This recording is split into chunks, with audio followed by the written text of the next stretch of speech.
Shrimad Bhagavad Gita chapter 8 श्लोक number 22-23। परस्तस्मातु भावो अन्य अव्यक्तो अव्यक्त सनातना यह स सर्वेषु भूतेषु नश्यत्यसु न विनश्यति। अव्यक्त अक्षर इति युक्तः तमाहु परमां गतिं यं प्राप्य न निवर्तन्ते तद्धाम परमं मम। पुरुषा सा परापार्थ भक्तया लभन्य तवन्य अन्यया यस्यांते स्थानि भूतानि येन सर्वमिदं ततं। यत्र काले त्वनावृत्तिम् आवृत्तिं चैव योगिना प्रयाता यान्ति तं कालं वक्ष्यामि भरतर्षभ। अग्निर्ज्योति रह नहीं, ये नेक्स्ट जो है थोड़ा दूसरा शुरू हो जाता है, तो यहीं तक करते हैं हम। हाँ जी, मिमी जी पढ़िए। उस व्यक्त भी अति परे दूसरा अर्थात विलक्षण जो सनातन अव्यक्त भाव है, वह परम दिव्य पुरुष सब भूतों के नष्ट होने पर भी नष्ट नहीं होता। जो अव्यक्त अक्षर इस नाम से कहा गया है, उसी अक्षर नामक अव्यक्त भाव को परम गति कहते हैं, तथा जिस सनातन अव्यक्त भाव को प्राप्त होकर मनुष्य वापस नहीं आते, वह मेरा परम धाम है। हे पार्थ, जिस परमात्मा के अंतर्गत सर्वभूत है और जिस सच्चिदानंद घन परमात्मा से ये समस्त जगत परिपूर्ण है, वह सनातन अव्यक्त परम पुरुष तो अनन्य भक्ति से ही प्राप्त होने योग्य है। हे अर्जुन, जिस काल में शरीर त्याग कर गए हुए योगी जन तो वापस ना लौटने वाली गति को, और जिस काल में गए हुए वापस लौटने वाली गति को ही प्राप्त होते हैं, उस काल को अर्थात दोनों मार्गों को कहूंगा। हाँ जी, इसको आप ही कर पाएंगी? ये विनोद जी आप कर पाएंगे थोड़ा सा एक्सप्लेन आप? हाँ, कोशिश करता हूँ मैं। हाँ जी, चलिए करिए, आप करिए कोशिश। हाँ, जो इसमें पहला वाला है एक 20 श्लोक, उस अव्यक्त में अभी पूरे परे दूसरा अर्थात विलक्षण जो संतान अव्यक्त है, मतलब कि जिसको व्यक्त नहीं कर सकते, मतलब कि जिस तरह से हम कह सकते हैं कि जो परमात्मा में लीन हो चुका है, जब ब्रह्म से लीन हो जाते हैं तो उसको व्यक्त नहीं कर सकते। मतलब वो दिव्य पुरुष जो रहता है वो भूतों के नष्ट होने पर नष्ट नहीं, मतलब कि जिसका परमात्मा में लीन हो जाता है तो उसको व्यक्त भी नहीं कर सकते और उसको नष्ट भी नहीं कर सकते। और उस तरह से वो उस व्यक्ति की व्याख्या कर रहे हैं यहाँ पे। और जो उसके नेक्स्ट है अक्षर, इस नाम से अक्षर,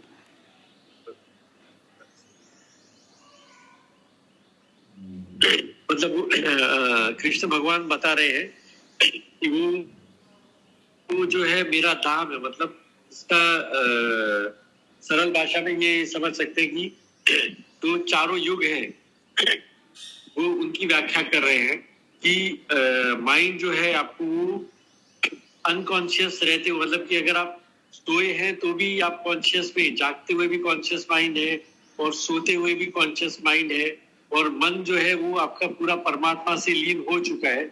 उस क्या बोलते हैं, उस स्थिति को प्राप्त करना ही सनातन का जो है परम धाम में व्यक्ति करना है, मतलब यहाँ उस पर पहुंच जाने का तरीका है। उसके आगे जो है ये बात, इसमें यदि जो विनोद जी एक्सप्लेन कर रहे हैं उसमें यदि किसी के बीच में कुछ बनता है ना, दिमाग में कोई आइडिया या कोई चीज आती है और उसको फर्दर एक्सप्लेन करने की, तो वो उसमें मतलब फौरन बोल सकता है इसमें कुछ भी। जैसे कोई, हाँ, तो उसमें हो जाता है कि जैसे दो को एक जो बोल रहा है व्याख्या कर रहा है और जो दूसरा जो सुन रहा है, यदि उसके माइंड में कोई चीज बनती है उस समय, तो उसी समय बोलेंगे तो वो ज्यादा बढ़िया रहता है। मतलब उसको एक्सटेंड जो है, जैसे ज्यादा एक्सटेंड कर दिया आपने फिर, मतलब तो ये है कि बीच में मतलब उसमें परहेज ना करें बोलने का, बीच में कोई भी बोल सकता है। हाँ जी, मैं बोल दूं? हाँ बोल। ये मतलब ये पार्टिसिपेशन जैसे है होना चाहिए, जैसे हम सुनते हैं ना, अभी एक जैसे एक श्लोक की इन्होंने की, तो उसके बीच में यदि किसी को कुछ है तो उसमें वो अनम्यूट करके मतलब बोलना चाहिए ही मेरे ख्याल से, क्योंकि उसमें जो है ना जैसे फर्दर एक्सप्लेनेशन से ज़्यादा बेटर रहता है कम्युनिकेशन। ठीक है, बोलिए बिम्मी जी। हाँ जी, हाँ जी। तो वही कृष्ण भगवान कह रहे हैं इसमें कि जो भी तुम्हारे दुख है वो जो है वो मतलब उसके सारे के सारे जो है वो निकल जाएंगे जब आप इस स्थिति में आ जाते हो। और उसके आगे क्या है कि सर्वभूत है और जिस सच्चिदानंद परमात्मा समस्त जगत परिपूर्ण है। हाँ, मतलब जब ये स्थिति आ जाती है आपकी तो ब्रह्म से आप लीन हो जाते हो। वही चीज को वो अलग तरीके से बता रहे हैं। सनातन अव्यक्त परम पुरुष, मतलब जब आदमी मतलब जब इंसान ब्रह्म से लीन हो जाता है तो उसकी वो पुरुषार्थ जो है वो सनातन की तरफ से वो सच्चिदानंद से उसकी भेंट हो जाती है। और उसके बाद उसको न कोई नष्ट कर सकता है, न कोई, जो आत्मा का व्याख्या थी, न उसको कभी नष्ट कर सकते हैं, न उसको कभी जला सकते हैं। तो उस स्थिति में मनुष्य पहुंच जाता है। और जो लास्ट 23rd है, 23rd को रहने दीजिए, ये 23rd ना उससे रिलेटेड ही है। ये 23rd भी जो है 24th और 25th से रिलेटेड है, ये छोड़ दीजिए। तो अब इसको, हाँ ये हो गया, ये दोनों ये तीन श्लोक हैं बस। हाँ जी, ये 3 श्लोक करिए बिम्मी जी, अब आप करिए। ये मतलब जो विनोद जी ने जो एक्सप्लेनेशन करी है वो काफ़ी हद तक मतलब वही है एक्चुअली, बस वर्ड्स का ही डिफरेंस होगा एक तरीके से। हाँ जी बिम्मी जी बोलिए आप। अनम्यूट करना पड़ेगा बिम्मी जी, भूल गए आप अनम्यूट करना। हाँ जी, सॉरी। हाँ, तो इसमें जो हम पहले से जो पहला करे 18 वाला जो था, इसमें आया था संपूर्ण चराचर भूतगण ब्रह्मा के दिन के प्रवेश काल में अव्यक्त से अर्थात ब्रह्मा के सूक्ष्म शरीर से उत्पन्न होते हैं। तो पहले तो अव्यक्त उसे कहा गया है कि मतलब वो जैसे सुप्रीम तक कहा गया है ब्रह्मा, जो हम देखिए हम उसी की उत्पत्ति, क्रिएशन जो है वो ब्रह्मा के द्वारा है और उसी से उत्पन्न हुए और उसी में हम लीन हो जाएंगे। तो वही है कि उसके, और जो हमने पहले समय का कहा था कि यहाँ पर समय अर्थ पर डिफरेंट है, पर एज यू मूव जहाँ से मतलब वही जैसे ब्लैक होल का या ब्रह्मा के वहां पर, तो वो उनका एक दिन हमारा यहाँ पर पता नहीं कितने साल हो गया है। तो उसमें हम ब्रह्मा की रात्रि के प्रवेश काल में उस अव्यक्त नामक ब्रह्मा के सूक्ष्म शरीर में ही लीन हो जाते हैं। तो पहले तो उन्होंने मोटा मोटा बताया, अब फिर वो बता रहे हैं कि 19 पे, हाँ, ये बात वही वे भूत समुदाय उत्पन्न होकर प्रकृति के वश में हुआ, रात्रि के प्रवेश काल में लीन होता है और दिन के प्रवेश काल में फिर उत्पन्न होता है। तो वो जो हमारा क्रिएशन का वो बता रहे हैं कि वही वहाँ जैसे एक वहाँ की जो सुबह में वहां पर हम उत्पन्न हुए और फिर उसी में हम लीन हो गए। तो जो प्रोसेस है कि हम जहाँ से हमारा उत्पत्ति है हम वहीं पर वापस जा रहे हैं। और फिर अब वो कह रहे हैं कि उस अव्यक्त से भी अति परे, अब अव्यक्त जो ब्रह्मा का उन्होंने कहा था उससे भी परे, मतलब एक और सुप्रीम एनर्जी की और संकेत कर रहे हैं। तो जैसे वो यदि अपने स्पिरिचुअल मतलब अपने ये जो एंशिएंट विजडम में या जो अपने वेदों में कि ब्रह्मा के ऊपर वो विष्णु, उस वेद से, तो विष्णु से मतलब वो विष्णु की स्टेज पर है, अव्यक्त से भी अति परे दूसरा अर्थात विलक्षण जो सनातन अव्यक्त भाव है। अब अव्यक्त से भी एक और ऊपर अव्यक्त भाव है। जैसे हम उसमें से भी करें कि यदि मैं वो फिजिक्स और साइंस का करूं उस वजह से, तो ब्लैक होल यदि ब्रह्मा है और अब ब्रह्मा के यदि वो ब्लैक होल के अंदर भी हम यदि एंटर कर पाए तो वो एक जो भी मैंने देखी थी कि वो कहते हैं कि मतलब उस वजह से करते हुए कि ब्लैक होल के अंदर जो हम अभी जा नहीं पाए हैं, हम तो ब्लैक होल तक ही के आसपास ही अभी जो जितना भी थोड़ा सा हमारा हुआ है साइंस के उस पर, तो उसमें जैसे उन्होंने कहा है कि विष्णु जी अपने वो शेषनाग पर हैं और उनके आगे वो जो एक शीर गंगा कहा जाता है, तो वो जो ब्लैक होल के आसपास जो एक ऑरा दिखती है वो है। मतलब जस्ट टू मतलब यदि कहें कि हमारे वेदों में तो सब कुछ पहले से ही डिस्क्राइब वो इतना किया हुआ है जो अब हम साइंस के माध्यम से ढूंढ रहे हैं या समझने की कोशिश कर रहे हैं। तो उसके भी मतलब वही अव्यक्त भाव से भी ऊपर एक और सनातन अव्यक्त भाव, वह परम दिव्य पुरुष सब भूतों के नष्ट होने पर भी नष्ट नहीं होता। तो उसी में ही सब हम समाये जा रहे हैं, तो वो तो नष्ट नहीं, वो तो एक मतलब एक सुप्रीम एनर्जी है विच इज कंटिन्यूसली रेडिएटिंग, और उसी से हम निकल रहे हैं, उसी में समा जाएंगे। जो अव्यक्त अक्षर इस नाम से कहा गया है। अब अक्षर का मैं देख रही थी कि स्पिरिचुअलिटी में अक्षर का मीनिंग क्या होता है, तो उसमें लिखा था कि अक्षर often refers to an eternal indestructible and limitless source of energy or the ultimate reality, often used in the context of Akshar Brahma within Hinduism, and especially in the Babs Swaminarayan tradition. It is also associated with the spiritual leader Guru Acharya Guru. तो eternal, destructible, indestructible, limitless energy, तो उसके beyond भी मतलब supreme energy, मतलब energy उसके भी beyond जैसे supreme energy, वे परम दिव्य पुरुष सब भूतों के नष्ट होने पर भी नष्ट नहीं होता। तो चाहे अब जैसे हमारा अर्थ है वो जितने साल भी इसकी उम्र है, जो शास्त्रों के अनुसार भी देखें, तो जब वो डिस्ट्रॉय हो जाएगा तो मतलब वो एनर्जी डिस्ट्रॉय नहीं हुई है, वो मेन एनर्जी तो रही है, फिर और क्रिएशन होगा, फिर और किसी और रूप में वो मैनिफेस्ट हो जाएगी वो एनर्जी। तो एनर्जी रिमेन्स, एंड ये जो हम पृथ्वी पर हैं, हमारा एक वो रूप दिया है, हमने शरीर धारण करके एक रूप आ गया, but then this energy what जो कहा जा रहा है, वो एनर्जी तो रह रही है, वो एनर्जी दूसरे रूप में, वो ये जैसे वही एनर्जी हम जैसे वो kinetic energy, solid, liquid, gases and beyond, तो वो एनर्जी चेंज हो रही है, एनर्जी का रूप जो हमें दिख रहा है वो चेंज हो रहा है, but the energy is existing, वो नष्ट नहीं हो रही है। तो उसे यहाँ पर अक्षर कहा गया है, जो सुप्रीम एनर्जी इस नाम से कहा गया है। उसी अक्षर नामक अव्यक्त भाव को परम गति कहते हैं। अब जो हम कहते हैं कि जी तो परम गति को प्राप्त हो गया, तो वो उस इतने वो उस पर मतलब the highest level of energy पर आपने, तो वो जब लोग जैसे जो मेडिटेशन में भी कहते हैं कि जो मेडिटेशन करते हैं जो उनके अनुभव के अनुसार, मेरे से तो नहीं होता, तो वो कि वो अपने वही कुंडलियों को जागृत करते हैं, तो एक लेवल से ऊपर ऊपर ऊपर और फिर वो ऊपर चक्र पर, तो और उससे beyond then you rise above all that, मतलब अपने शरीर से ही आप शरीर भाव से ही बाहर उठ गए, तो वो परम गति। तथा जिस सनातन अव्यक्त भाव को प्राप्त होकर मनुष्य वापस नहीं आते, वह मेरा परम धाम है।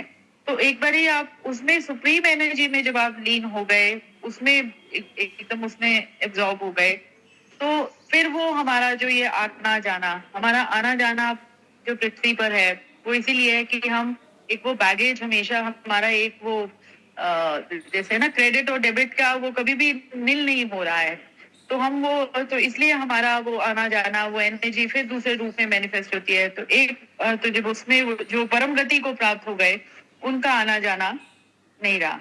और यदि उसे सूक्ष्म रूप से, यदि थॉट के रूप से भी देखे, अपने कर्मों के रूप से देखे, तो वही है कि यदि आपका कोई थॉट है, उसको आप ज्यादा वो थॉट मैनिफेस्ट होगा आपके एक्शन में और वो सब में, पर उसको यदि आप कैरी फॉरवर्ड उस थॉट को ही रखे रहोगे, उसको दूसरी एनर्जी में नहीं कन्वर्ट करोगे, मतलब अपने थॉट को एक्शन में नहीं डालोगे, तो वो तुम्हें बॉदर ही करता रहेगा। वो फिर तुम्हारा वही वो एक साइकिल बनता रहेगा। आप उससे और सोचोगे और वो करते उसी के उलझन में ही आप रहोगे। तो वो वही है, क्रिएशन में ये है कि आपका थॉट आए, उसको आप दूसरे एनर्जी में मैनिफेस्ट करो, मतलब एक्शन में, और फिर उसको एक्शन में फिर उसको खत्म कर दो, and then the other thing will be created. Otherwise you will be never be a creator, क्योंकि आप उसी तक आपकी लिमिट रह गई है। और हे पार्थ, जिस परमात्मा के अंतर्गत सर्वभूत हैं, सर्वभूत मतलब हम ही लोग, ये जो, और जिस सच्चिदानंद घन परमात्मा से वे समस्त जगत परिपूर्ण है, मतलब उसी की क्रिएशन है सारा। और सिर्फ हम लोग नहीं, मतलब जो भी क्रिएशन हम देख रहे हैं यहाँ पर, और उसमें ब्रह्मांड का भी पूरा आता है, मतलब और प्लैनेट्स और वो सब कुछ भी। वह सनातन अव्यक्त परम पुरुष तो अनन्य भक्ति से ही प्राप्त होने योग्य है। तो जो सुप्रीम एनर्जी जिसे हम कह रहे हैं अव्यक्त, सनातन अव्यक्त भाव कह रहे हैं, उसको तो आप भक्ति से ही प्राप्त होने योग्य।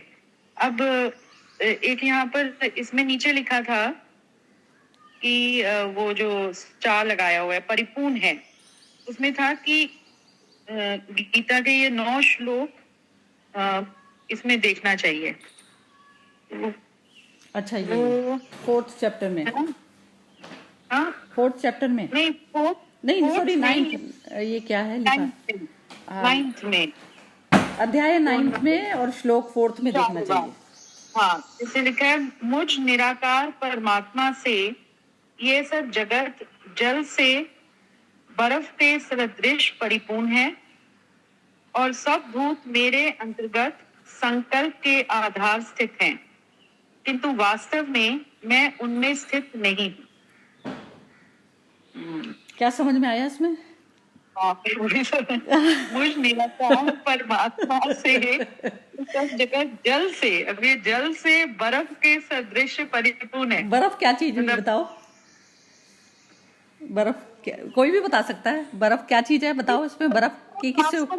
हाँ, ट्रांसपेरेंट, ओपेक, या जो मतलब जल से बर्फ के में वही उस वे से देखो, वही एनर्जी जो हम सॉलिड लिक्विड गैस का कहते हैं, तो एक हायर एनर्जी जल से बर्फ के सदृश परिपूर्ण है और सब भूत मेरे अंतर्गत संकल्प के आधार स्थित हैं। आप बताओ, आप नहीं आ रहा तो ये जल तो हो गई, एनर्जी हुई, जल हुई परम एनर्जी परम सोर्स जो है, परम सोर्स से जो सारा सब में जो एनर्जी आई हुई ना, सारे भूतों में जो सारे भूत जो मैनिफेस्ट हो रहे हैं वो अंदर जल के समान है, उनके अंदर एनर्जी का प्रवाह कंटिन्यूसली है, सतत है। अब वो क्या होता है, जैसे ही वो बर्फ के सदृश हो गई ना, बर्फ के सदृश जिसने में ईगो ने आइडेंटिफिकेशन, मैं तत्व ने उसके साथ में वो कर लिया है, एनर्जी ने कहा कि ये मेरी एनर्जी है, तो वो बर्फ हो गए। बर्फ ईगो को कहा जाता है बर्फ।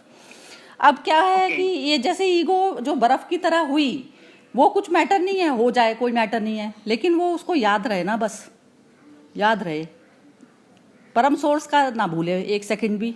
परम सोर्स से जब मर्ज होके कोई भी कार्य करेगी, हमारा परेशानी ये आती है कि हम परम सोर्स के साथ मर्ज होके नहीं करते काम। यदि हम उसके साथ में मर्ज होके कहते हैं तो वो ईश्वरी तो मैनिफेस्ट हुआ है सब में। अब वो पूर्ण ब्रह्म सब मैनिफेस्ट हुआ है, छोटे छोटे में एनर्जी एक ही है। गर्म कर दो, उससे ठंडा कर लो, जो भी मर्जी कर लो, उसका यूज कर लो, मिस यूज कर लो, वो सब कुछ जो है वो मैं तत्व है जो बर्फ बन गया। जो अब बर्फ बन के वो भूल जाता है, वो सबसे भयंकर वाली जो परेशानी है ना, वो भूलने की है। और भूलने का वो हमें दंड पे करना पड़ता है उसका। वो भूलना ही एक तरीके से ना, ये जैसे कल मेरे माइंड में ये चीज़ आ रही थी, जैसे आतंक वगैरह के ऊपर जो ये चीज़ें चलती हैं, न्यूज़ वगैरह देखते हैं तो आतंक वही है जिसने अपने आप को सेपरेट कर लिया सुप्रीम से। क्योंकि हम शरीर भाव के कारण ही हम किसी को डर देते हैं और लेते हैं। दोनों प्रोसीजर है, लेने वाला भी आतंकी है और देने वाला भी आतंकी है, दोनों आतंक है। जब हम छोटे वाले स्टार्टिंग से ही आतंक को समझेंगे ना, तो हम उनसे उतनी नफरत नहीं कर पाएंगे जितनी एक मनुष्य मतलब आतंकवाद के नाम से ही जैसे जो घबराता है। जो अब ये जो ये पॉलिटिक्स के ऊपर थोड़ा सा बात हल्की सी एक जरा सा एक सेंटेंस ही बोलूंगी कि एक जो नजरिया होता है ना, वो आत्मज्ञानी या जो मनुष्य सुप्रीम पावर को नहीं भूलता, तो वो ना इस तरीके से होता है कि सामने वाले में ना उसके अंदर क्षमा इस हद तक की आती है, बच्चे जैसी क्षमा आती है, जैसे हमारा बच्चा ही कोई आतंकवादी बन जाए, ऐसी क्षमा वाली बात होती है। वो जितने में मान जाता है उतना, ये नहीं होता उसको पूरा ही वैसा करना है। ये भाव नहीं आता कभी भी सुप्रीम में, ये वाला भाव नहीं आता।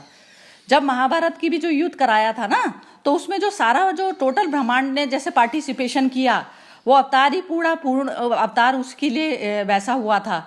तो अभी ये वाली अवस्था नहीं आई। अभी बहुत छोटे पे जाकर यदि कोई इंसान समझ जाता है, तो वो जो दूसरे वाले जो होते हैं ना, वो भागीदार जो बॉर्डर पे जो लोग रहते हैं वो करते हैं। खाली एक का नहीं होता इसमें भला, हम तो दूर बैठे हम देखते हैं बस खाली ये सब चीज़ें, लेकिन जो जो पार्टी रह रहा होता है तो कितनी लोगों की प्रार्थनाएं उसके साथ जुड़ी होती हैं सुप्रीम के साथ में। आप ये देखिए ना, सबकी प्रार्थनाएं जुड़ी हुई हैं, हर किसी को तो नहीं फायदा हो रहा ना। जो बॉर्डर पे गए हुए हैं सैनिक उनको तो नहीं फायदा हो रहा, वो तो डरे हुए हैं ना। उनकी छुट्टियां भी कैंसिल कर दी सब, उनकी छुट्टी कैंसिल होके उनको उस पर बुला लिया गया। किसी की शादी थी, किसी का कुछ था, हमारे तो उसमें जैसे थोड़ा सा ये सामने देखने में आती है क्योंकि घर में जो बच्चा काम करता है तो वो ही उसके उसमें वहाँ जाते तो वो उसमें बता रहे हैं कि किसी की शादी कैंसिल हो गई, किसी का कुछ हो गया, तो कितनी लोगों की प्रार्थनाएं उससे जुड़ी हुई होती हैं। तो ये चीज़ है ना, थमना ही बेटर होता है ये चीज़। जो मैक्सिमम जब चीज़ आएगी मरो और मारो वाली जो सिचुएशन आएगी तो उसमें तो सब पार्टिसिपेट करेंगे, उसमें तो कोई ऑप्शन बचेगा नहीं ना। तो वो चीज़ होती है। तो इस चीज़ के लिए इसको ना इस नज़र से ना देखें कि क्योंकि ईगो का इशू हो जाता ना, मार सकते हैं, ख़त्म कर सकते हैं, मैप पे से उसका नाम हटा सकते हैं, लेकिन है ना वो ईगो वाली बात हो जाती है कि इसको पूरा ही ख़त्म करके छोड़ूंगा, मेरा नाम हो जाएगा। जैसे नाम के लिए जो करा जाता है ना वो काम बहुत गंदा होता है। वो काम एक पर्सनल नाम के ऊपर साथ में, अब जो डिसीजन जो लेने वाला है ना मनुष्य, तो वो तो हर वक्त काला और पीला करेंगे ही उसको लोग, वो कुछ मैटर नहीं करता। लेकिन एक आत्मज्ञानी मनुष्य की ये दृष्टि नहीं होती कभी भी, वो ऐसा नहीं करता है, अंदर से रिवेंज वाली नहीं होती उसके अंदर अवस्था। वो करता है थोड़ा सा किसी को सबक कितने में मिल जाता है, मैटर वही होती है। फिर दोबारा करेंगे, कोई अपने पर फिर फैलाएगा, फिर काटो, यही चलेगी सृष्टि, ऐसे ही चलती है। कभी भी पूर्ण तो खत्म करते नहीं ना। जैसे अब भगवान कृष्ण भी जब पूरा नहीं खत्म कर पाए, उसके बाद में फिर अब द्वापर के बाद ही तो कलयुग स्टार्ट हुआ है। द्वापर में कौन सी सफाई हो गई, थोड़ी सी कर दी उन्होंने जितना कर सकते थे मैक्सिमम। यही होता है, सृष्टि ऐसे ही चलती है। वो जो तत्व है ना, क्षमा वाला तत्व यदि खत्म हो गया ना तो फिर आप भी आतंकवादी ही बन गए, मतलब ये होता है कहने का। यदि क्षमा बची है ना आपके अंदर तो आप भगवान की कैटेगरी में आते हैं, अदरवाइज नहीं आते। चलिए ठीक है, बहुत सुंदर है। वैसे तो सबके अपने अपने ओपिनियन है, तो उसके लिए जो है फ्राइडे के दिन यदि रखना चाहेंगे तो रख लेंगे, बाकी अब सब एक्सप्लेन करें अपना। और कौन नहीं सरिता जी, ये रह गया था अभी यही वाला ना। हाँ, जो हम तो इसमें था, और सब भूत मेरे अंतर्गत संकल्प के आधार स्थित है। तो ये ईश्वर का ही संकल्प की बात हो रही है, मेरे अंतर्गत संकल्प के आधार स्थित है, किंतु वास्तव में मैं उनमें स्थित नहीं हूँ। हाँ, वो जो लीला है ना, जो लीला जो कर रहा है ना उसमें स्थित नहीं है ना, तो वो जो अहंकार भाव में जो हम आते हैं तो हमें ही समर्पित होना है ना। मतलब देरी हमारी तरफ से है ना कि उसकी तरफ से है।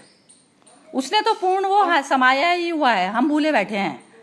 मतलब देरी जो स्टेप जो चलने हैं ना हमें करना है, हमें समर्पण करना है उसको। वो तो पूर्ण है ही हमारे में, पूर्ण करके करेंगे तो हम पूर्ण ही हो जाएंगे ना। अभी मिल गए उसमें ही, अभी मर्ज हो गए, तो अभी मर्ज होने वाली तो स्थिति, तभी तो कर्म का वो होगा ना। अव्यक्त भाव होता है ना, अव्यक्त भाव में जहां पर आपका शत्रु मित्र वाली कैटेगरी खत्म हो गई, अव्यक्त सनातन भाव में, तो वो तो फिर ये चीज हो जाती है ना, मेरे शरीर का ही जब सब हिस्सा होगा तो मैं चिंता किस चीज की करूंगी। तो अव्यक्त भाव पे आप प्राप्त हो गए अभी जीते जागते। उसमें मेडिटेशन, ये जैसे जो वेद की भी जो रचना हुई है ना, वेद की रचना उस परम अव्यक्त भाव में जाकर जो वेद रचे गए। और जैसे कहते हैं 72,000 नाडीज हैं, ये सब है, तो अंतर का देख लिया, अंतर में देख लिया। तो ऐसे करके हमारी योगियों ने जो है ये भारी तौर पे गैलेक्सियों को नहीं उस पे रिसर्च उस पे नहीं चली है, ये अंतर पे देखा है, तो इसलिए उसको वेद कहा गया। अंदर वेदना से जो उठा जो चीज वो है। तो अव्यक्त भाव में मैं स्थित रहूं, और मैं भारी तौर का जब एक्शन करती हूँ तो अव्यक्त भाव वाला में स्थित होकर जब मैं कोई एक्शन करती हूँ तो वो मैं सुप्रीम वाला एक्शन होता है मेरा। यदि कोई भी भाव आया ना, जैसे मैंने को भाव आया कि किसी की एकदम बहुत ही वो करनी है, तो वो भाव से नहीं होता, अव्यक्त भाव होना, उसके साथ अव्यक्त ऐड होना बहुत ज्यादा जरूरी है। अदरवाइज आप मर्ज नहीं हुए, फिर उसमें बर्फ रह गए ना, बर्फ अलग वाली रह गई, उसने अपनी बर्फ से आइडेंटिटी कर ली अपनी, ये मतलब है। पानी नहीं हुए, पहले पानी होना है। हाँ, तो वही वो लास्ट में भी वही उन्होंने कहा है कि मैं दोनों मार्ग को अब तुम्हें बताऊंगा, कि जिस काल में शरीर त्याग कर गए वो योगी जन तो वापस ना लौटने वाली गति को, और जिसमें वापस लौटने वाली गति को, दोनों को वो फिर श्री कृष्ण डिटेल में बताएंगे अगले श्लोक में। हाँ, तो पहले तो उन्होंने बता दिया कि ये समझ आई गई होगी वैसे, ये समझ आ गई ना, ये वाला भी श्लोक समझ में आ गया होगा ना, कौन तो वापिस आएगा और कौन नहीं आएगा। तो वही चीज हो गई। और बुद्धा की आज कितने बढ़िया श्लोक थे। आज ये बुद्ध पूर्णिमा पे देखो सारे लोग बुद्ध हो गए, आज बुद्ध हो गए ना, क्योंकि बुद्ध का जन्म हो गया ना सब में। जो आपने जो व्यक्त किया अव्यक्त भाव में रहकर व्यक्त किया इन श्लोकों को, और विनोद जी ने किया तो वो बुद्धि हो गए, तो बुद्धत्व का जन्म हो गया, ये ऐसा हो गया। बहुत ही सुंदर करा है दोनों ने, बहुत ही बढ़िया किया है। चलिए अब कौन बोलेगा? दीपा ने तो अभी सुना है शायद, पता नहीं। चलो हर्षा जी बोलेंगे अब। हर्षा जी आप बोलिए। हाँ, अनम्यूट करके बोलना पड़ेगा। हाँ, यस यस। हाँ, अभी इतना सुंदर सब हो गया है तो मुझे एक ही याद आती है कि मैनिफेस्ट, अनमैनिफेस्ट, और जैसे अवतार पुरुष जो होते हैं, है ना, तो अवतार पुरुष तो अनमैनिफेस्ट से ही आते हैं, क्योंकि उनका कोई कर्म सबकॉन्शियस में कुछ होता ही नहीं है। यदा यदा ही धर्म से, ये जो श्लोक जो है, तो वैसे ही जो अवतार जो आते हैं, अवतार लोग जो भी आते हैं ना, लोग कल्याण के लिए आते हैं, but where do they come from? They come from that origin source which is unmanifest.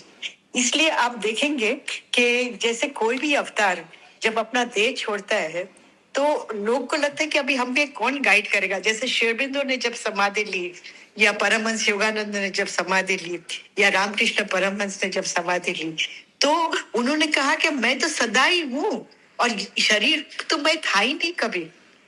तू मैंने समझा नहीं है जैसे तू मुझे शरीर समझ कर बैठोगे। I am beyond manifestation. तो जब बोलते थे तो लोग को हंसी आती थी रामकृष्ण परमहंस का। तो पर जब सचमुच में ये जो गीता का जिसको समझ में आता था तो बोलते थे अवतार लोग तो सच्चे अनमैनिफेस्ट से ही आते हैं एंड दे गो बैक।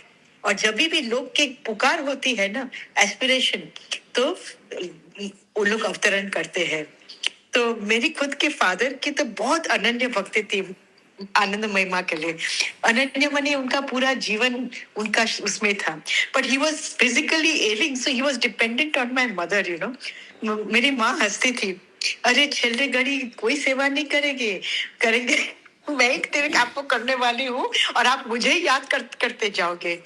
आप नहीं मानोगे कि जब उनका थोड़ा सा चेतना जैसे शांत होते गया और उनको जैसे अनकॉन्शियस में जाते रहे, अवेयरनेस थी थोड़ी परसी, तो उनका मुख से लिखा, बोले अब तो मैं माँ ही बोलूंगा। और 3 दिन लगातार 24/7 माँ माँ माँ माँ। हम लोग सोचते थे कि रात में नींद नहीं है, दिन में नींद नहीं है, तो उनका पूरा माँ का ही जब्त हुआ, पूरा माँ का ही ध्यान में वो फिर एकदम चले गए। और माँ का बर्थडे था वो दिन, उनका 13वां था, तो हमने सब लोग ने यही बोला कि वो शायद माँ के अंदर अभी लीन हो गए हैं। जो उनकी पीड़ा थी, जो उनकी वेदना थी, वो नेगेटिव कर्म करे बगैर ही भोग लिए और सब अभी माँ के पास चले गए। तो जब वो गए ना तो मुझे बहुत रोना आता था, क्योंकि you lose your father. But then माँ का एक भक्त था जो बहुत अच्छे भजन भी गाते थे माँ के, तो बोलते आपको तो स्वाभिमान होना चाहिए, आपका पिता ने तो माँ के अंदर मर्ज हो गए हैं, अभी उनका जन्म माँ के कार्य का ही होएगा, अभी उनका कार्य में कुछ बंधन नहीं आएगा, वो मुक्त हो गए और आप लोग को भी आशीर्वाद देकर गए हैं कि इतना माने कि आप लोग को भी ये मार्ग में आपको सहलाई से आगे बढ़ने का उनका हमेशा उनका आशीर्वाद रहेगा आपका ऊपर में। तो रोने की क्या बात है। तो हम लोग सब थोड़ा तो ऑफकोर्स आग तो बहते हैं, पर समझ में आ गई तभी कि अवतरित पुरुष जो होते हैं वो लोक कल्याण के लिए होते हैं। और असतो माँ सदगमय, फिर उन्होंने हम लोग के ये जैसे अपने अमृत्युंजय जब का हम लोग क्या ना, तो उन्होंने भी क्या ये हम लोग को समझाया, असतो माँ सदगमय, तमसो माँ ज्योतिर्गमय, मृत्युर्मा अमृतम गमय। तो ये जो मृत्यु जो होती है, जो यहाँ हम लोग जो बताते, ये जो कौन जाता है और कौन आता है, अपना जो कॉजल बॉडी होता है वो जाता है, पर आत्मा तो उससे पर है।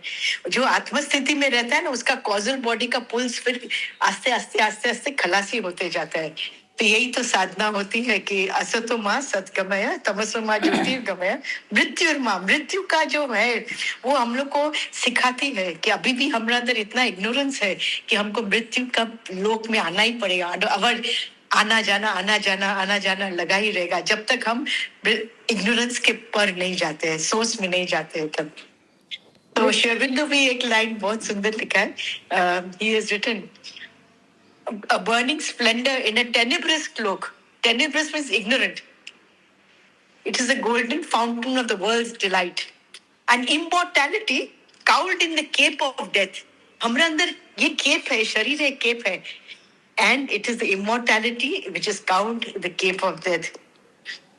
So it is a very beautiful passage. हम शायद आपको मैं भेज दूंगी सावित्री में कि क्या है ओरिजिन, क्या है और मास्टर क्लू क्या है हमारा लाइफ का. इसमें तो ऐसा है कि खुद ही डुबकी लगाओगे ना, अपने आप ही आ जाता है ये हाँ, सब खुद चीजें। भी आ गया, बस खुद की डुबकी और खुद के अनुभव से. और जैसे मृत्यु का तो हमेशा एक क्वेश्चन मार्क छोड़कर ही जाती है. तो हमारी जर्नी भी किसके मृत्यु से भी शुरू होती है, ऐसा हो जाता है.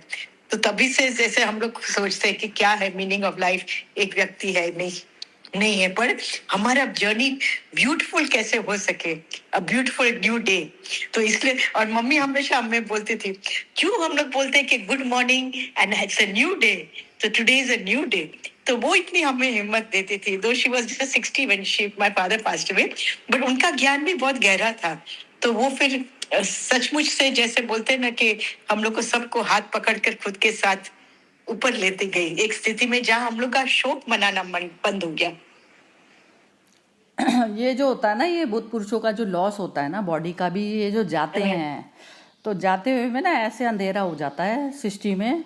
अंधेरा ये हो गया ना कि जिस उसमें जैसे अब जो कृष्ण जहाँ पर भी जाते होंगे, जिससे भी उनकी ये होती होगी, आपस में इंटरेक्शन होता होगा, तो वहां पर उनकी तो गीता ही चल रही होती होगी ना, गीता की तरह से ही समझाना बुझाना चलता होगा. तो ऐसा ये जो फिजिकल लॉस होता है ना, ये जबरदस्त, तो इसमें पूरा ब्रह्मांड एक बार अंधेरे में पूरा 100% आता ही आता है.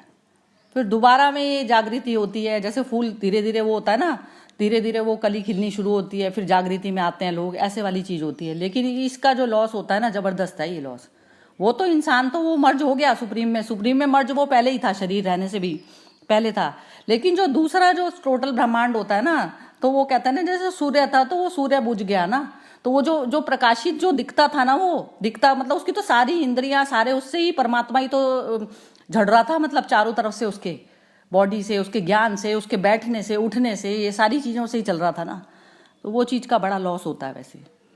मतलब लॉस तो ये जो हम जो कीड़े मकोड़ों जैसे जो उत्पन्न हुए ना, चले गए तो इनसे कुछ भी नहीं फर्क पड़ेगा. लेकिन जो ऐसे बुद्ध पुरुष जो आते हैं उनका बहुत जबरदस्त वाला वो होता है, क्योंकि ये यही आंखें खोल पाते हैं, इन्हीं के अंदर ही वो होता है चीज़. ये बेचारे बिल्कुल शरीर भाव में होते ही नहीं ना, तो इनके साथ कुछ भी करते हो तो कुछ भी करते हो, फिर भी इनकी करुणा बहती है कर करके. यही चीज़ है. चलिए, और कौन बचा आप इसमें? दीपा आप बोलिए, फिर मोना से लास्ट में पूछते हैं. हाँ जी दीपा, आप अवेलेबल हैं तो बोलिए. नहीं है, चलिए मोना आप बोलो.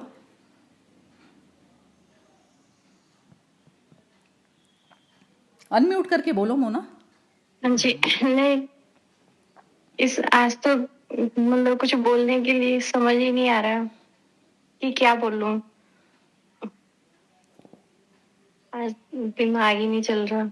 अच्छा चलो ठीक है, नहीं चल रहा तो अभी आप कुछ बोलोगे, फिर देखती हूँ, फिर बोलती हूँ. ये जैसे इसमें जो अव्यक्त है, अव्यक्त भाव की डेफिनेशन अपने हिसाब से बताओ, क्या समझ आई? अव्यक्त भाव में जैसे तुम हो इस समय, तुम व्यक्त हो, तुम्हारा बॉडी व्यक्त है, तुम्हारे विचार व्यक्त हो सकते हैं, और सब कुछ व्यक्त हो सकता है. अब अव्यक्त तुम होकर और व्यक्त जीवन को कैसे जी सकती हो? अव्यक्त होकर. अव्यक्त मतलब जहां पर तुम हो नहीं, नाम का भी अंश मात्र भी तुम उसमें मौजूद नहीं हो कर्म में. कर्म तुम्हारा अव्यक्त भाव से कैसे निकलेगा? जीवन तो हाँ जी. जैसे हम सिग्नेचर करते हैं ना कि ये काम मैंने किया, अब अव्यक्त पे तो अव्यक्त तो सिग्नेचर करने आएगा नहीं कि ये मैंने किया. मैं का जो डंका हम पीटते हैं ना अपने आप में, तो वो मैं का डंका अव्यक्त तो हाँ. वही हो गया भी मतलब मैं नहीं भी, ये जो शरीर से जो भी कुछ हो रहा है परमात्मा करवा रहा है, मेरे को माध्यम बना के मेरे से करवा रहा है. अव्यक्त भाव, तो ये भाव रख के फिर वो व्यक्त काम किए जाते हैं. हाँ, शरीर से जो भी कुछ होता है. हाँ ठीक है, हाँ ठीक है भी उसने मुझे ये ड्यूटी दी है. हाँ, तो ड्यूटी दी है उसको, जो है आप उसने जो दी है उसमें. अच्छा, जैसे आपके सामने कोई टेररिस्ट ही आ जाता है, तो उस समय अव्यक्त भाव में रहकर कैसे करोगी, बिहेवियर कैसे करोगी? सामने में वाला पर्सन जो है आपको कुछ ना कुछ गड़बड़ करे ही चले जा रहा है आपके साथ में, अच्छा होने के बावजूद भी आप अच्छे हो पूरी तरह, तो उसको किस तरीके से डील करा जाएगा? चलो इसको कुछ और, कोई और बोलेगा फिर। थोड़ा सा एक्टिव होके हैंडल करना होएगा। एक्टिव होके जैसे? एक्टिव तो हमेशा ही रहना है, क्योंकि आप तो वो हो गए ना, सुप्रीम के वो हो गए ना, निमित्त मात्र हो गए, तो एक्टिव तो आपको हमेशा ही रहना पड़ेगा, आलस तो चलेगा नहीं उसमें। और फिर थोड़ा सा मतलब चालाकी करनी होएगी। हाँ, और चालाकी किस लेवल पर? चालाकी के दो पक्ष होंगे, एक तो व्यक्त वाला और एक अव्यक्त वाला। तो अपने आप को बचाने के लिए। हाँ, इसको जरा, हाँ इसको और डिफाइन करो जरा इसको, कि जैसे कोई चालाकी से चालाकी मतलब हो गया बुद्धि का इस्तेमाल, है ना? चालाकी वो नहीं है। हाँ, फिर मतलब ऐसे चालाकी कि वो मतलब मुझे कुछ वो ना करे, या मैं परेशान ना हूँ, उस तरीके से थोड़ा सा एक्टिव होके भी उसको भी कुछ नुकसान ना हो। मतलब थोड़ा सा कंफ्यूज हूँ, क्लियर नहीं हो अच्छा चलो, नहीं इसको कोई और बोलेगा फिर। इसको बोलिए जरा विनोद जी, आप बोलिए थोड़ा इसको, यदि अवेलेबल हैं तो आप। हाँ जी। हाँ नहीं, बिल्कुल आपने सही कहा। मतलब अव्यक्त जो है, तो जिसका मतलब जो भगवान से लीन हो जाता है, उसको हम व्याख्या नहीं कर सकते। इसके मतलब इसका अर्थ ये है कि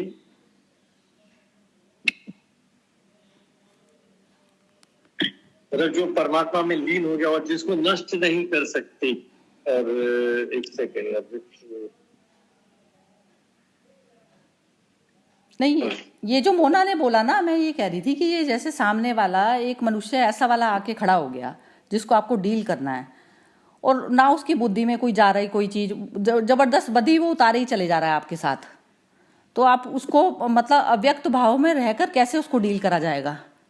हाँ, अगर सामने कोई परेशान वाला आदमी आ गया है और जो समझ नहीं पा रहे आपकी बातें, वैसा बोल रहे ना आप, और वो मतलब आपको मतलब मारने मिटने को भी तैयार है, वो आपको इस तरीके से भी है, मतलब शत्रु टाइप का आया है, समझिए। हाँ, मतलब जैसे अभी पाकिस्तान सामने आ गया, हाँ, जैसे वैसे। देखिए होता है कि जैसे को तैसा, मतलब कि अभी आप अव्यक्त में हो, लेकिन क्या बोलते हैं, शस्त्र तो उठाने पड़ेंगे।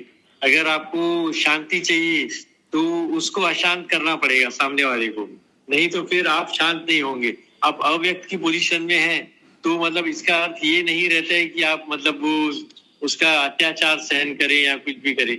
जो यथाशक्ति आपके पास है उससे आपको उसको नष्ट करना ही है, चतुराई से, चालाकी से, या जो भी आपके पास भाव है और जो यथाशक्ति है आपके पास, उससे आपको, और सच्चाई के सामने कोई ना झूठा आदमी खड़ा नहीं हो सकता है। ये एक बात मतलब मुझे लगती है।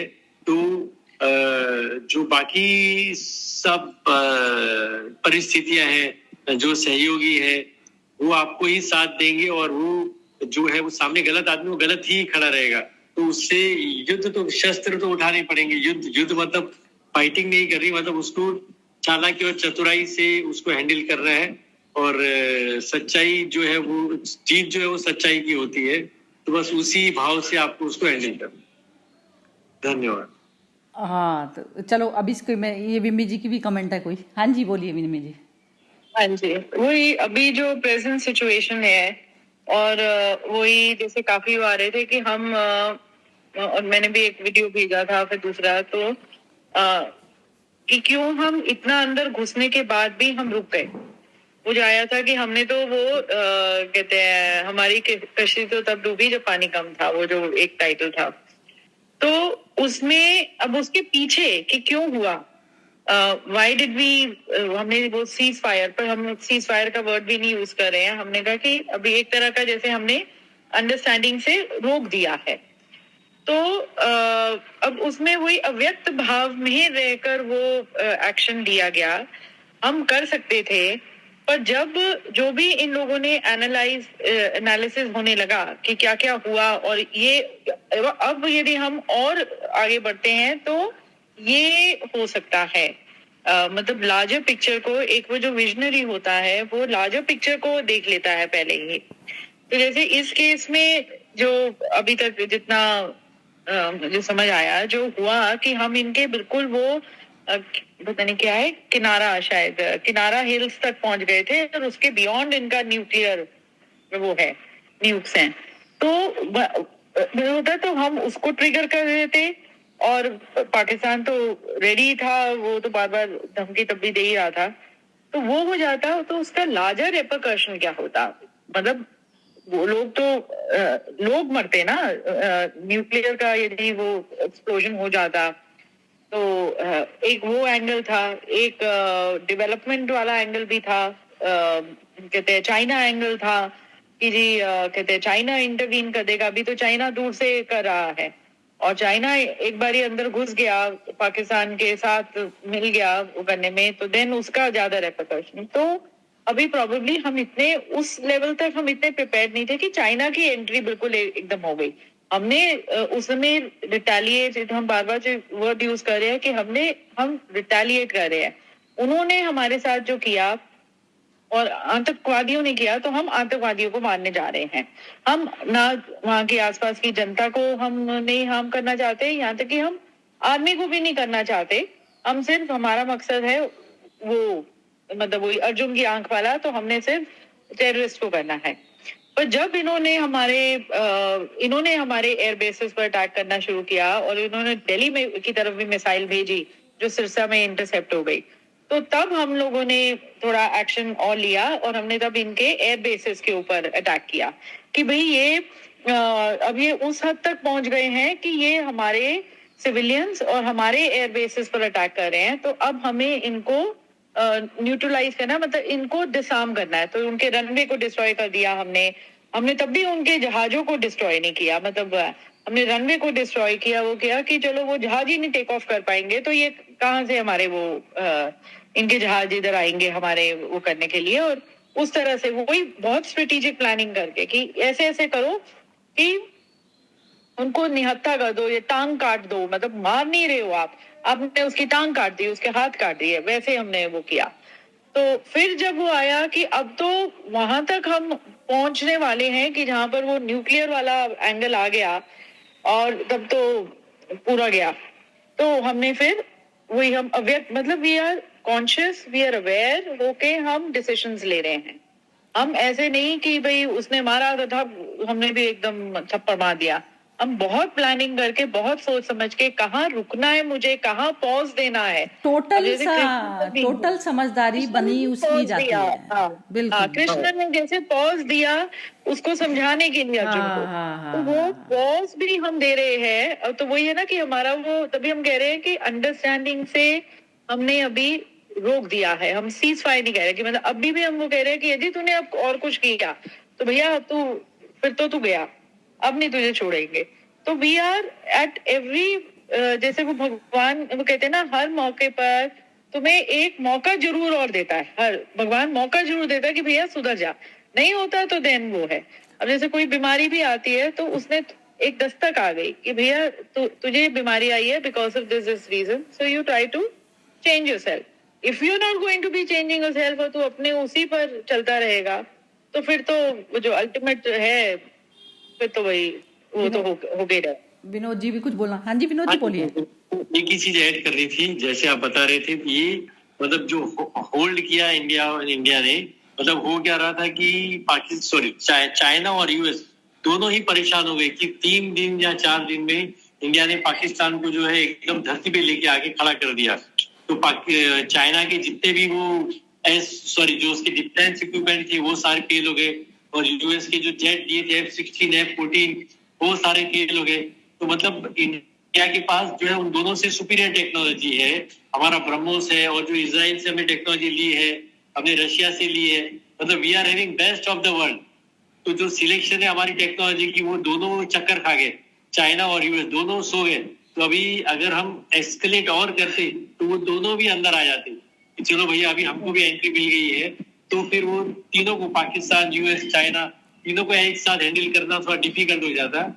तो मोदी जी ने वही विराम जैसे आपने कहा बिल्कुल ही ठीक है, यही बस मैं तो यही समझाना। इसमें एक और भी एंगल आया, मतलब एक तो वो था कि यही कि हमने अपनी एयर डिफेंस की सुपीरियोरिटी दिखा दी और वो उनके साथ भी पाकिस्तान तो उसके बिल्कुल नहीं होता। पर यदि इसकी एंट्री हो जाती, जो हमारे वैसे अभी जो इनर वो है हम नहीं दिखा रहे हैं, हमारा राफेल भी गिरा है, हमारा मिग भी गिरा है और हमें भी थोड़ी आई है क्षति, तो वो हमारा अब हमने इतने राफेल ले रखे हैं और राफेल हमारा एंड मोमेंट पर शायद 2 गिरे हैं, वो काम नहीं कर पाया, वो लॉक ही नहीं कर पाया। तो वो भी है कि हमें अपनी जहां पर हमारी वीकनेसेस है हमने उसको भी पकड़ा है इसमें। ये नहीं है कि हमारी हर जगह सुपीरियोरिटी रही है, हमारी कहीं पर वीकनेसेस भी रही हैं जो अभी वैसे नहीं दिखा रहे हैं, वो लोग नहीं बता रहे हैं क्योंकि उससे मोरल भी डाउन होता है। बट एक्चुअल में हुआ है 2-3 चीजें। तो अब ये है कि ये जो पॉज है वो बहुत जरूरी था कि हम ये सारा चाइना एंगल और वो लेके अमेरिका एंगल उसको भी समझे, फिर से थोड़ा सा रीवर्क करें उसके ऊपर, और ये जो हमारी वीकनेसेस हैं उसको भी कैसे वो किया जाए उसके ऊपर भी रीवर्क करने का। तो दोनों है देना था यूएस को और चाइना को कि आप हमको कमजोर मत समझिए, वो मैसेज चला गया। मैसेज चला गया तो फिर और लड़के झगड़ के फायदा है नहीं, मैसेज चला गया है और जो डिस्ट्रक्शन कर रहा था पाकिस्तान का हो गया। इसके लिए होल्ड अभी पीओ के जो लेना है वो तो शांतिपूर्वक तरीके से ही होगा। वो उसकी असेंबली में ही बिल पास करेंगे वो लोग कि we want to join India. तो यूएन जो है जैसे बलूचिस्तान को ऑथोराइज कर रहे हैं वैसे पीओ के भी ऑथोराइज कर देगा कि आप इंडिया से मिल सकते हो। तो हम तो सेना लेके जाएंगे तो अपनी जमीन पर ही जा रहे हैं, तो नोबडी कैन फाइट। तो अभी अगर हम करते आगे तो पीओ के ब्लड शेड करके मिलता, और अब आगे जाकर 2 साल बाद जो है वो चालाकी चतुराई से, जैसे चाणक्य कहते हैं कि सामने वाले को हथियार डालने में मजबूर करके आप बिना फाइट के अंदर जा सकते हो। तो चाणक्य जी का आजीव और इसी तरह जीते थे कि सामने वाले का जो आर्मी है या नेवी है उसको ही कमजोर कर देते थे कि बेचारा लड़ ही नहीं पाएगा, तो फिर वो सामने सरेंडर करने उसको ऑप्शन नहीं रहेगा। तो मोदी जी उस तरीके से सोच रहे हैं 2 साल बाद पाकिस्तान की इकोनॉमी खत्म हो जाएगी और वो जो है पीओ के वाले अपने असेंबली में बिल पास कर दे और शांतिपूर्वक हमारे पास वो चीज आ जाए। अब लड़के ब्लड शेड होता मत नहीं। और आज का वो कुछ है भी इनके एजेंडा में जो कह रहे हैं, अब वो तो आज की जब ये डीजीएमओस दोनों मिलेंगे तो उसमें है कि कोई पीओ के ऊपर भी एक वो उनके एजेंडा में है।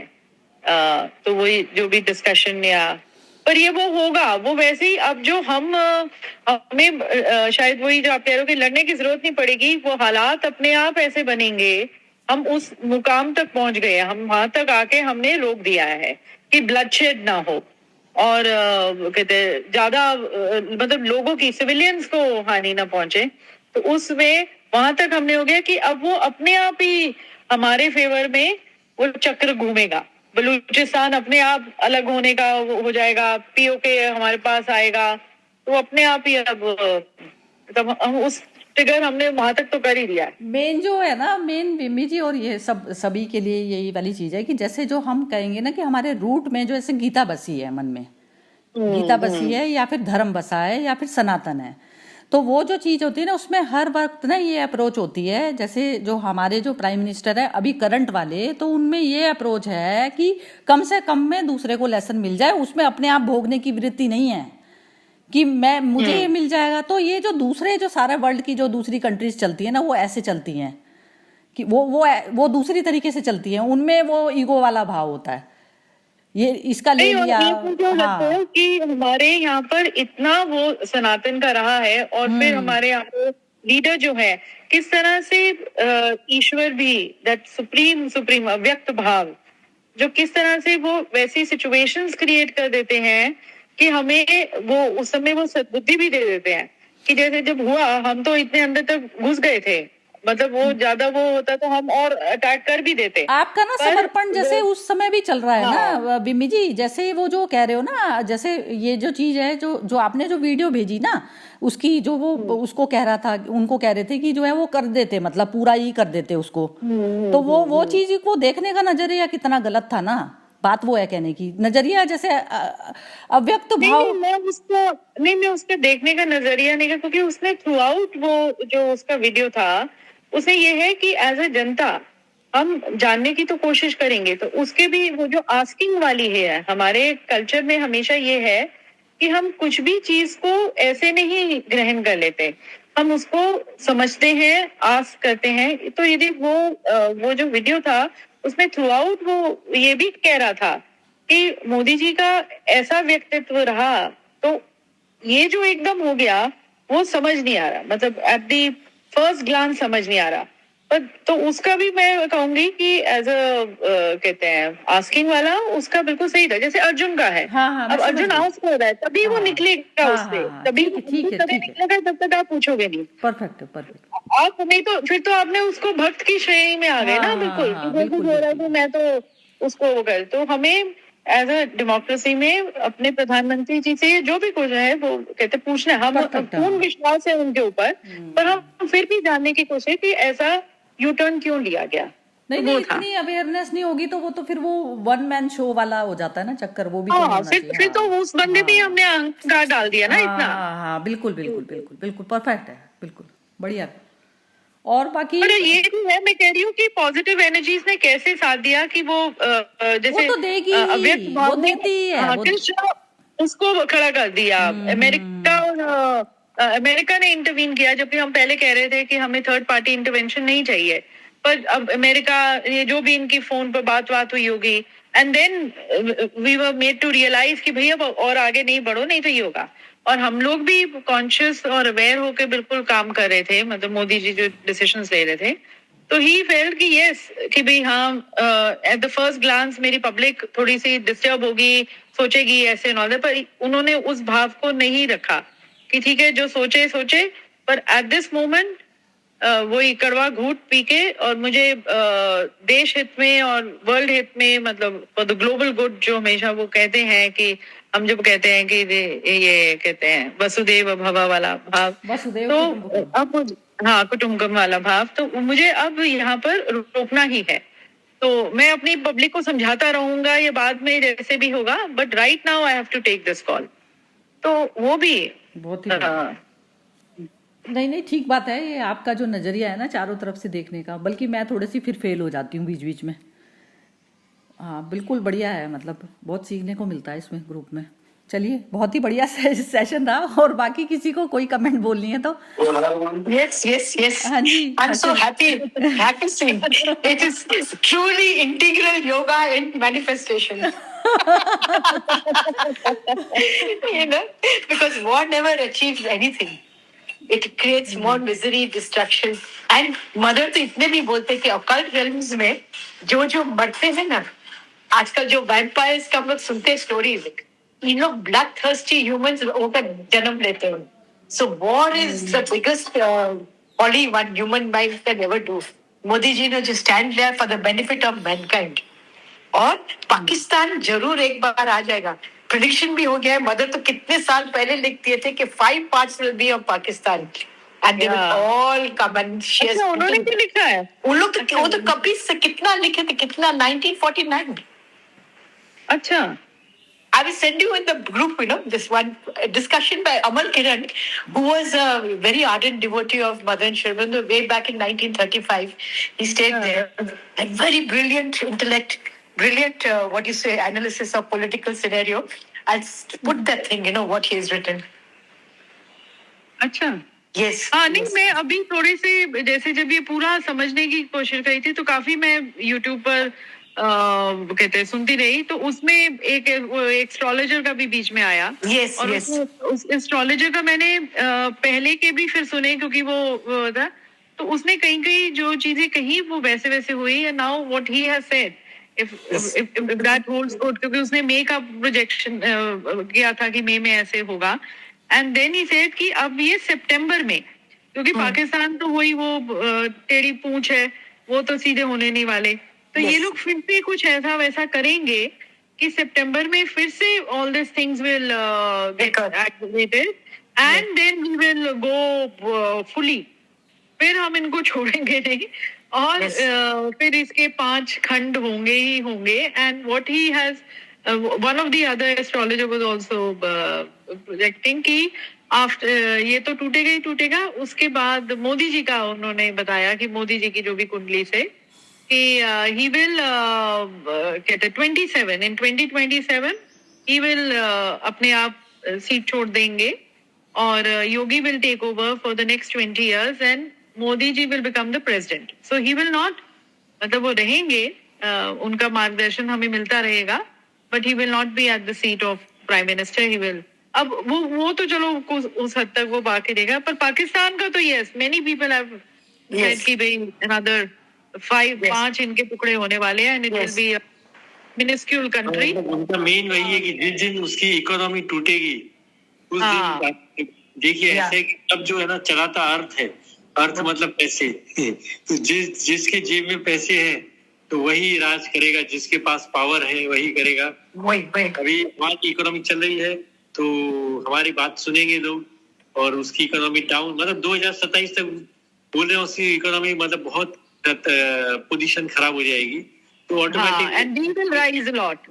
हमारा इकोनॉमिक डेवलपमेंट बहुत है. हमारा होगा तो अभी India will be the spiritual guru. Spiritual का भी मतलब ये है कि स्पिरिचुअल में भी ना ये होता है, स्पिरिचुअल वेल्थ उसको कहा जाता है कि जिस समय में जो चीज जरूरी होती है वो करना. जैसे अभी ये स्टैंड स्टिल करके वॉर को और डेवलपमेंट की तरफ पर ध्यान देना, तो डेवलपमेंट की तरफ पर जो ध्यान दिया तो यही तो था ना. ये जो मर रहे हैं ना, ये चाइना भी तो मरने को तैयार बैठा है ना, तो इसी चक्कर में तो करा रहा है ये एक्टिविटीज. ये जो स्टार्टिंग भी कराई चाइना नहीं है, ये बैठा है ना जो छुपके. तो ये सारी ये जो चीजें थी ना, जैसे ये आप इनकी उसमें जाओगे ना, बिजनेस के उसमें जाओगे तो इनका सारा बिजनेस बिल्कुल 0/0 हो रहा है अब इसका, चाइना का. इतनी बड़ी बड़ी इन्होंने वो लगाए हुए हैं. तो सारी चीजें जो अंदर की जो खबर है, इनकी 4 महीने से जो है शिप सारे उसमें बैठे हुए हैं, उसमें पानी में है और आने नहीं दे रहे हैं, यहाँ पर इंडिया में आने नहीं दे रहे, वो बड़ी बड़ी फैक्ट्रीज को लगने नहीं दे रहे हैं. तो वो चीज है ना, पूरा सारा बिजनेस वहां से हट रहा है. तो वो उसकी हालत मतलब बिना उसके तो होएगी नहीं ना.